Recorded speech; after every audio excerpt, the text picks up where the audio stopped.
আসসালামু আলাইকুম ভিউয়ার্স। বর্তমান অবস্থান পতেঙ্গা কন্টেনার টার্মিনাল।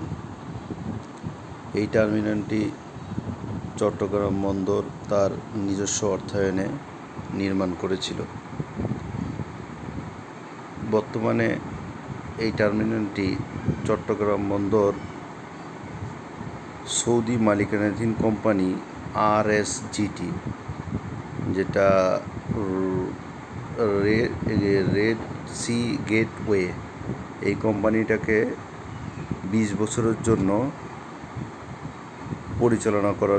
পরিচালনার একটি চুক্তিতে আবদ্ধ হয়।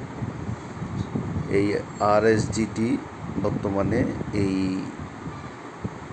কন্টেনার টার্মিনাল এবং এই জেটিটাকে পরিচালনা করতেছে।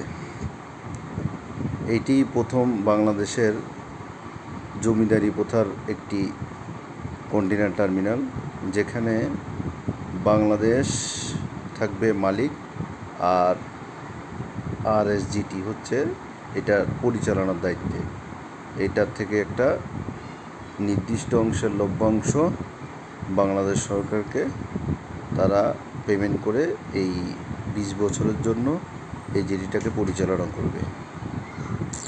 এই যে দেখা যাচ্ছে যে একটা জাহাজ, এই জাহাজটা চট্টগ্রাম বন্দর থেকে এক্সপোর্টের কন্টেনারগুলো নিয়ে আপনার সিঙ্গাপুরের উদ্দেশ্যে রওনা হচ্ছে। জাহাজটির নাম MSC উইন্ড। আর এই যে ছোট ছোট ইকুইপমেন্টগুলো দেখা যাচ্ছে, এগুলা RSGTর নিজস্ব ইকুইপমেন্ট। তারা 20 বছর ধরে আমাদের এই জেটিটা পরিচালনা করবে তাদের নিজস্ব ইকুইপমেন্ট দিয়ে, আর বিনিময়ে আমাদেরকে বছর বছর তারা একটা লভ্যাংশ দিবে।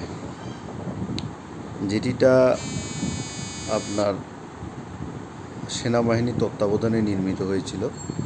বর্তমানে জেটিটা সম্পূর্ণ পরিচালনার জন্য প্রস্তুত। তো ভিডিওটা আজকে আপনাদের জন্য করলাম। ধন্যবাদ।